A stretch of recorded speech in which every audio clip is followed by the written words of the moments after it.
Welcome to the Base Elements channel. I wanted to share some more ideas with you about nap time. Nap time can be really challenging. It can be challenging at home, and it can really be challenging in a child care center where you have so many kids.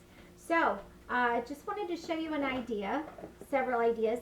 They're called nap boxes, and these are strategies that we use to give children either something to do for the kids that maybe run around the classroom, or they need something to occupy them while we get the other ones to sleep. Those kids, the ones you can pat and they go right to sleep. Those are the ones we pat, and then the ones that are running around the classroom, they would get one of these nap boxes. It's really important, though, to know that you don't want to do it as a reward for the behavior. In other words, like if they're running around the classroom, you don't give them the nap box and say, oh, you're running around the classroom, here, let me get that nap box for you, because it could be a reinforcer. So we want to introduce this strategy at group time before anyone does anything. We'll talk to them about nap boxes to help them calm down. Now, those children that will fall asleep when you pat them, they can have a nap box when they get up. And you'll know how to maneuver as you practice and get to know the kids in your classroom. And as far as at home, you will want to pick a strategy based on your child's personality. Maybe they just need a little bit of quiet time, quiet activity to wind down, and then they'll be ready to sleep. So that's what these are for. And you'll know as you get to know the situation in the classrooms or at home, which ones will work best for you. So I'm going to move this camera here and show you a few of them. This is just a basic nap box. It's a pencil box. And in this one, we've got a pen for writing, a stencil, and then we have beads. And the idea is, of course, that they just do the bead stringing. So you can cut these pipe cleaners to be a little smaller. They'll fit in here better. And when you do that, then they can actually make bracelets, which is a really good idea. So you'd want to cut it like about right here and have all of them be that size. That way they can take it home when they get done. You may want to only have beads in here and not the writing. So it depends on how your children are and how long you think this would occupy them. So that's one of them. Here's another one. This container was from the dollar store, and it is a lot more complicated.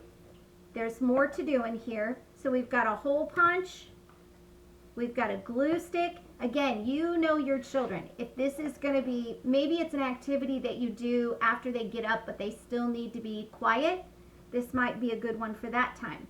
Little container full of paper clips, notebooks, and some stickers. So they can do an art project, a mini art project, and yet everything is quiet. And if you think that everybody is going to want to do this, then you'll want to make up several. And as you get to know your children and you develop some of these nap boxes, you can have a wide variety, and they can go pick a nap box. Some classrooms find it successful to get the nap box at the beginning. Like instead of a book to read, they get one of these. And some classrooms find that doing it at the end of nap time, when people start to wake up, that's when they use these. Here's another one. This is just a lot of fidgets. So again, you've got to know your kids, because this is not appropriate for everyone, but some would like to do this. And it's also a chewy for kids that struggle with maybe biting and such. They can put that on their wrist. I do not give these out very often, just because I don't want them to go like this and fling it at people and so on. But you know your children. Then there's some fidgets like this. A box like this also works really well. Several of these, they could pick out some items for group times in a classroom. so they can have something to do with their hands. And then this is just a cuff, you know, off a shirt, and it's buttoning. So real easy way. So it's fine motor, and then these are like a building block kind of thing. So there's that. This is another one. This one has more of the squish balls. This is made of cornstarch in a balloon. And so you've got, this is a squish ball, this too, and then a slinky. Remember though, if your children are young, you don't want to give them this if they are putting everything in their mouth, because this is a choking hazard. So gear it based on your children. And then a small, what is that called? I can't even think of it. Magnet doodle. So there's that one. And you can kind of put like items together if you want. This is just a recipe card box. It's made of metal. I like this one a lot because there's a lot in here to do. You've got a notebook and crayons.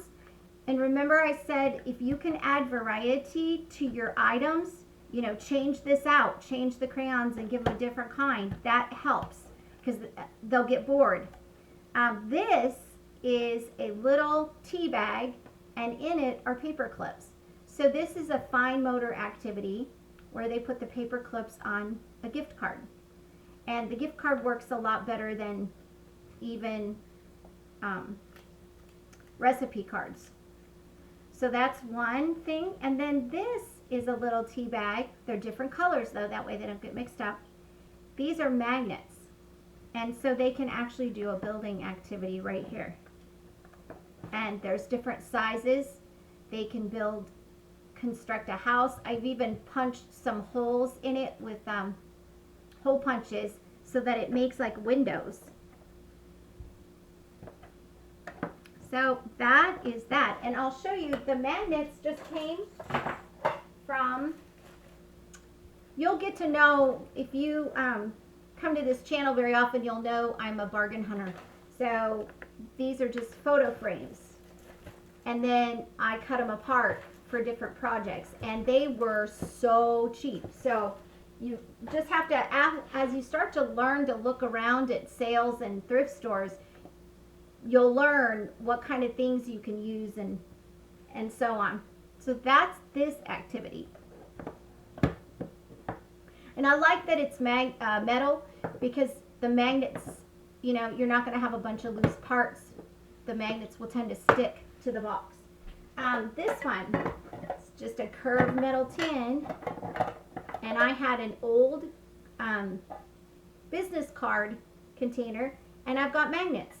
And I cut out, see, there it sticks at the bottom.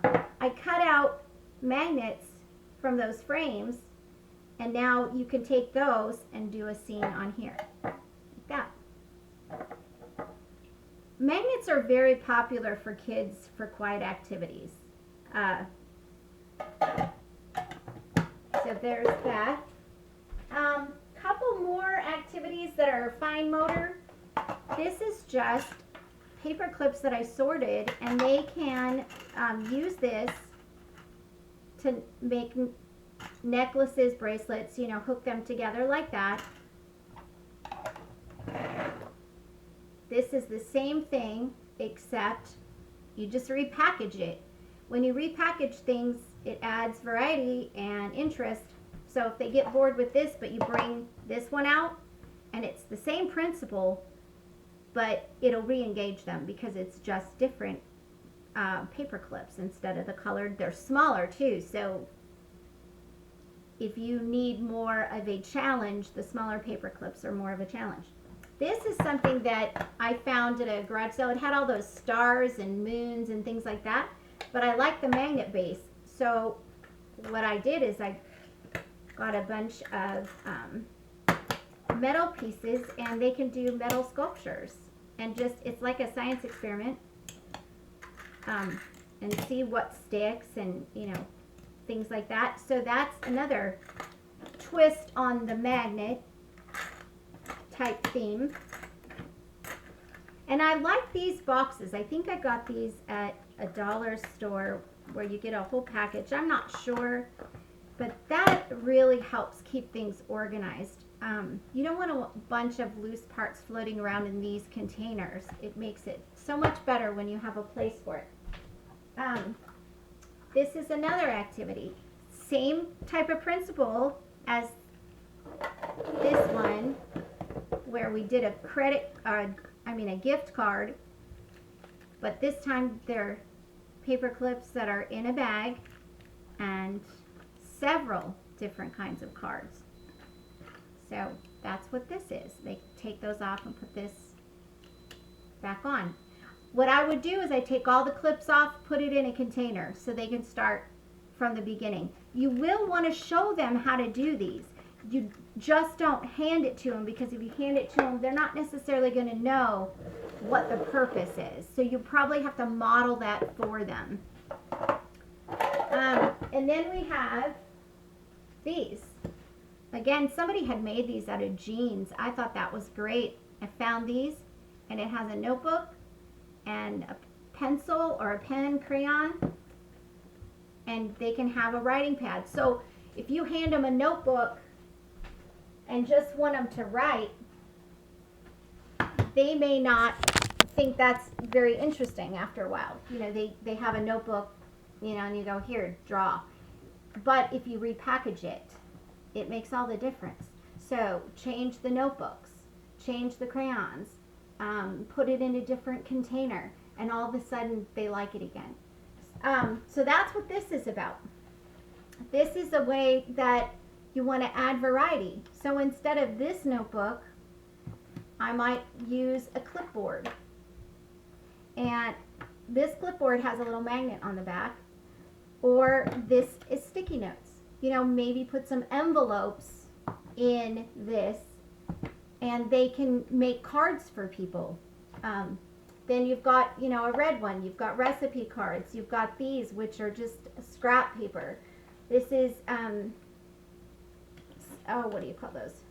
They're those Post-its also, but they're just smaller. So that adds a lot of variety. We've got pencils. United for Children has these. I love them.